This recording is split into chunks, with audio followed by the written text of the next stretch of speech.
What a wonderful performance. Thank you, boys and girls. Thank you, Kathleen, for a wonderful Christmas pageant, even in this year of all years. It's great to see these pictures of the kids from so many years ago. And where is everybody tonight?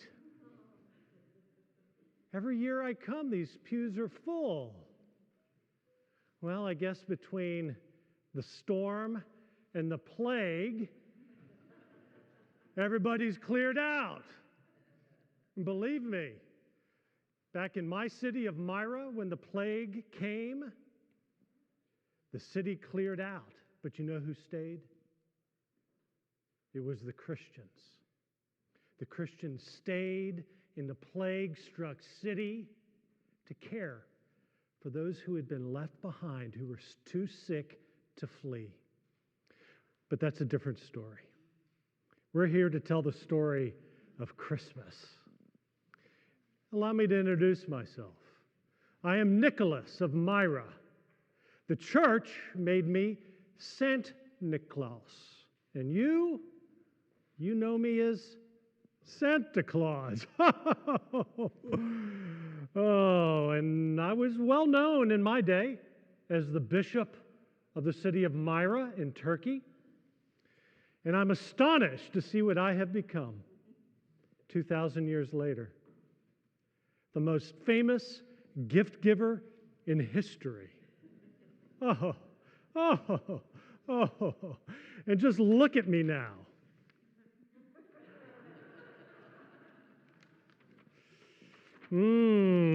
This man looks a little fat. Not me, because as a monk, I took a vow of poverty, so I eat very little so that I have more to give to the poor. Yes, he is very snuggled up in his warm winter coat. In Turkey, where I come from, we don't need coats like this. In fact, I am dressed as a bishop of the church. Yes, I see that he and I do have one thing in common: a full white beard. It looks like he got his in jolly old age. Not me. I got mine in prison, where the Emperor Diocletian had me thrown because I refused to worship him as God. As a bishop of the church, I worship one man alone. You know who? Jesus Christ. So after 10 years in that dark dungeon, I came out and my hair, my beard had turned white as the snow. And I keep it long in testimony to that suffering. Let's see. Oh, yes. Santa Claus has a large bag of toys. Not me. All I have is this bag of gold. That's right. I have a story to tell you about this bag of gold. I was raised in wealth. And when my parents died, they sold their estates and they gave the inheritance to me, the monk, with a vow of poverty. So I endeavor to give it all away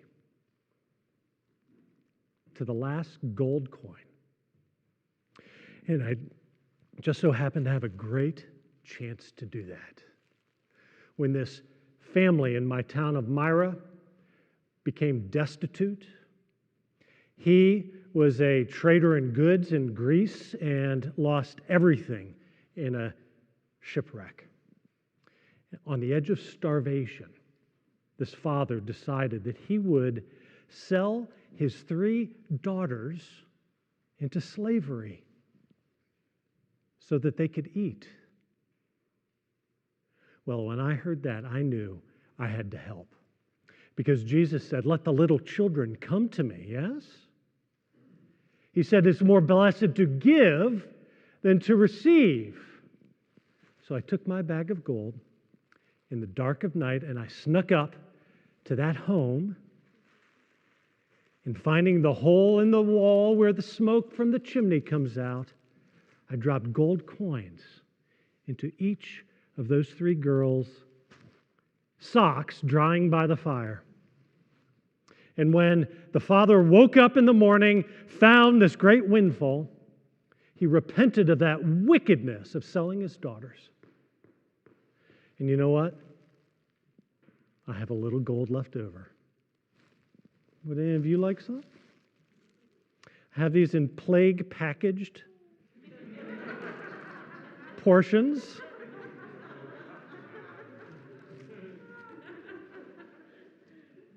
Who else would like some gold?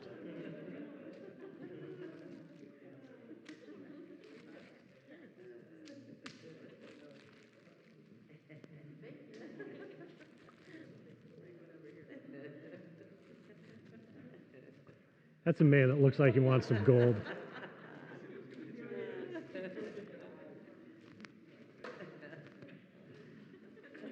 I have a lot of gold here.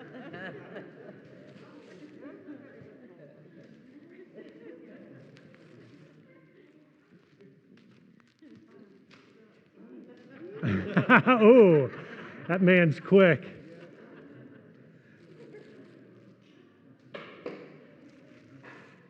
Two or one?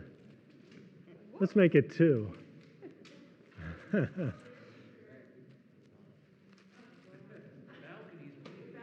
I see movement in the balcony.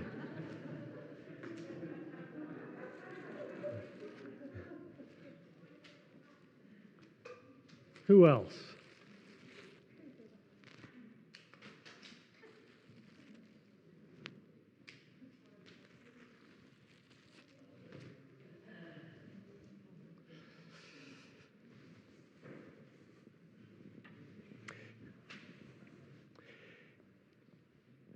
In your day, it might make sense to help children like I did that night.